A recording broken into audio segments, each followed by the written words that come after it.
Well, the 117th U.S. Open Championship has begun today, and it's a very exciting day for me, being in the world of golf course design, in that it's being played on a relatively new golf course, Erin Hills in Erin, Wisconsin. The golf course opened in 2006, and it's also interesting in that it was a unique collaboration between two friends of mine, Dr. Michael Hurston and Dana Fry, who had a golf design practice together. But Ron Whitten, the golf course architecture editor for Golf Digest magazine, was also involved. And it is a very unique piece of property.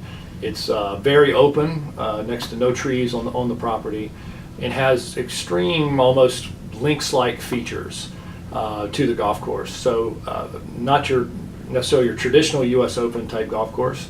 Many of the fairways are actually quite wide compared to normal U.S. Open standards.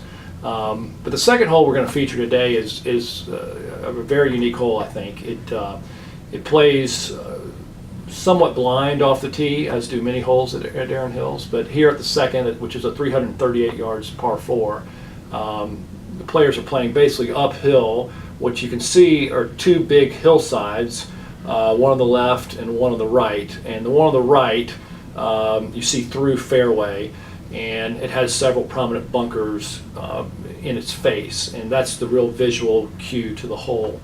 The fairway sort of sweeps up towards that hill on the right, and then down and around to the smallest green on the golf course at 3,800 square feet or so. So you would think this is a very scoreable opportunity here, but it's actually a very tricky golf hole. In the 2011 U.S. Amateur, it played basically to par, which is, you think 338 yards, that should be a scoring opportunity. And I think the reason it is challenging is that it's the green site, in that it pitches from front to back, and it's small, so it's hard to hold. So you really got to be in correct position off the tee.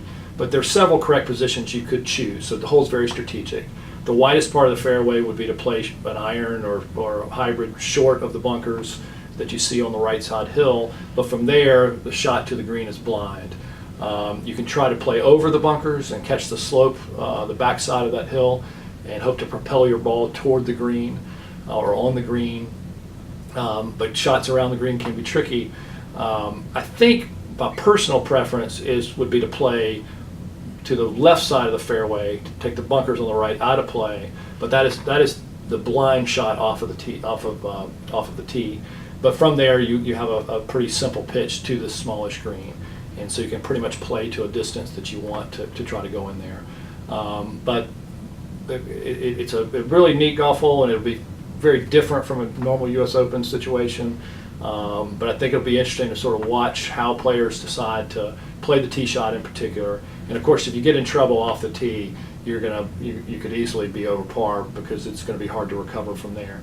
So look for players to probably be around par, just like at the U.S. Amateur, and that'll be kind of fun to watch. And the best players in the world take on 338 yards and probably average around par.